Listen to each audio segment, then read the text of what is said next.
switching expressions, meaning that it's a simply you can call it as Boolean expression also. So technically we'll call it as switching, meaning that it contains all kind of Boolean variables, or it may contain zeros and ones, and some kind of Boolean operators like or, and not operator. So if any expression contains all these things, I can call it as a switching expression. Right? If you observe x plus x y bar z plus like x bar, I can call it as a switching expression, right? Where each and every term contains individual variables.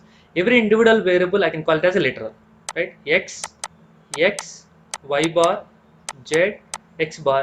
Every individual variable I can call it as literal. How many literals are there here? So total 5 literals are there.